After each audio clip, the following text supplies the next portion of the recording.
গৃহপ্রবেশ ধারাবাহিকের আজকের পর্বে আমরা দেখতে পাই এঙ্গেজমেন্ট অনুষ্ঠানের সাজসজ্জার কাজ চলছিল ড্রয়িং রুমে। হঠাৎ শুভলক্ষ্মী তুলিকে সঙ্গে নিয়ে সেখানে এসে হাজির হয়, আর তাকে দেখে পুরো পরিবার হতভম্ব হয়ে পড়ে। সুমিত দৌড়ে এসে তুলিকে জিজ্ঞাসা করে, তুমি এতদিন কোথায় ছিলে? জিনিয়া অবাক হয়ে শুভকে জিজ্ঞাসা করে, আমার এঙ্গেজমেন্টের দিন এমন ভাবে এই মেয়েটাকে নিয়ে এসে কি বুঝাতে চাইছো? পূরবী তখন রেগে গিয়ে বলে, এই বিশ্বাসঘাতক মেয়েটা এখানে ফিরলো কেন? তোকে তো চলে যেতে দেখেছিলাম।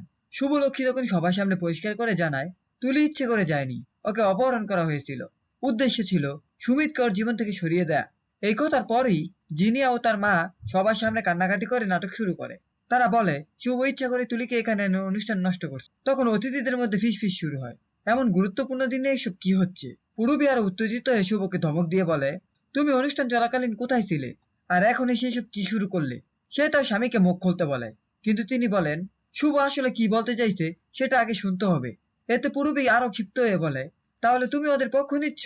এরপর পূরবী সুমিতকে জোর করে বলে, এই মুহূর্তে জিনিয়ার হাতে আংটিটি পরিয়ে দাও। কিন্তু সুমিত জানিয়ে দেয়, আমি আগে জানতে চাই শুভ কি বলতে চাইছে। এইদিকে জিনিয়া কাঁদতে কাঁদতে সুমিতকে জিজ্ঞাসা করে, তুমি যদি আমাকে ভালোই না বাসো, তাহলে এমন সম্পর্কই বা করলে কেন? এখন এভাবে আমার মন ভাঙছো কেন? শুভ তখন তুলিকে বলে, তুমি বলো তোমাকে কারা কিডন্যাপ করেছিল? তুলি তখন সরাসরি জানিয়ে দেয়, আমাকে জিনিয়া কিডন্যাপ করেছিল। তার কথা শুনে সবাই বিস্মিত হয়ে যায়। তবে জিনিয়া ও তার মা সঙ্গে সঙ্গে অভিযোগ অস্বীকার করে, বলে, শুভ পুরনো রাগ থেকে মিথ্যে নাটক করছে, আর এই মেয়েটাকে এনে জিনিয়াকে ফাঁসাতে চাইছে। জিনিয়ার মা হুমকি দিয়ে বলে, আমার মেয়ের যদি আজ কিছু হয় তাহলে কাউকে আমি ছাড়বো না। সে পূরবীকে আরো উত্তেজিত করে তোলে, বলে, আপনি কিছু বলছেন না, আপনার সামনে আপনার পরিবারের বিরুদ্ধে এত কিছু বলা হচ্ছে। এরপর বাড়ির সকলে শুভর দিকে তাকায়। শুভ বিস্তারিত পুরো ঘটনা ব্যাখ্যা দিতে শুরু করে। এরপর ফ্ল্যাশব্যাকে দেখা যায় কিভাবে শুভ আয়ুষ্মানের কাছে পৌঁছে যায়, যেখানে তুলি ছিল গোপনে লুকানো। এইদিকে আয়ুষ্মান বারবার জিনিয়াকে ফোন করলেও সে ফোন ধরে না। এতে সন্দেহ হয় জিনিয়া ইচ্ছে করে ওকে ফাঁদে ফেলছে না তো। ঠিক তখনই সেখানে শুভ পৌঁছে যায়। সে তুলির মুখের বাঁধন খুলে দেয়, কিন্তু আচমকাই আয়ুষ্মান এসে তার দিকে বন্দুক তাক করে ধরে। তুলি আতঙ্কিত হয়ে শুভকে সতর্ক করে, বলে, বৌদি এই লোকটা খুব খারাপ।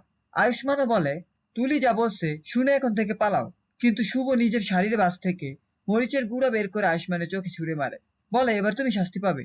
এরপর পুলিশ এসে আয়ুষ্মানকে ধরে নিয়ে যায়। শুভ তুলিকে নিয়ে বাড়ি ফিরে আসে। আবার ফিরে আসা হয় এঙ্গেজমেন্টের অনুষ্ঠানে।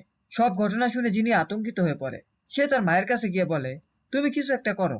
তখন জিনিয়ার মা আবারও অভিযোগ তোলে, সব মিথ্যে নাটক, শুভ ওর পুরনো প্রতিশোধ নিতে এসব করছে। জিনিয়া তখন চিৎকার করে বলে, তুমি আমার সঙ্গে ব্যক্তিগত শত্রুতা করছো কেন শুভ?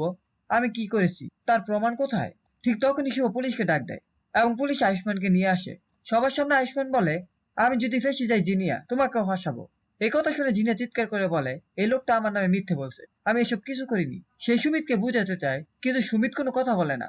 হঠাৎ শুভ জিনিয়াকে একটা চড় মারে এবং বলে, তুমি হয়তো আগের চোরটা ভুলে গেছো, তাই আবার মারলাম। সবাই তখন প্রশ্ন তোলে, জিনিয়া কেন এসব করবে? শুভ জানায়, জিনিয়া এবারই বউ হয়ে আসতে চেয়েছিল, কিন্তু সুমিত ভালোবাসে তুলিকে, তাই সে তুলিকে সরিয়ে দিতে চেয়েছে। একথা শুনে শুভর মেজো শাশুড়ি বলে, এই মেয়ের এত সাহস কিভাবে হলো? শুভ জবাব দেয়, সাহস নয়, বরং সে সবার মধ্যে ভুল বোঝাবুঝি তৈরির চেষ্টা করেছে, প্রতিটা মানুষের মনে বিষ ঢেলে দিয়েছে। পর্বের শেষ দিকে দেখা যায় জিনিয়া হতবাক, আর বাকিরা ধীরে ধীরে বুঝতে শুরু করছে আসল সত্য। এই ছিল গৃহপ্রবেশ ধারাবাহিকের আজকের আপডেট। ভিডিওটি ভালো লাগলে চ্যানেলটিকে সাবস্ক্রাইব করে পাশে থাকা বেল আইকনটি অন করে দিন।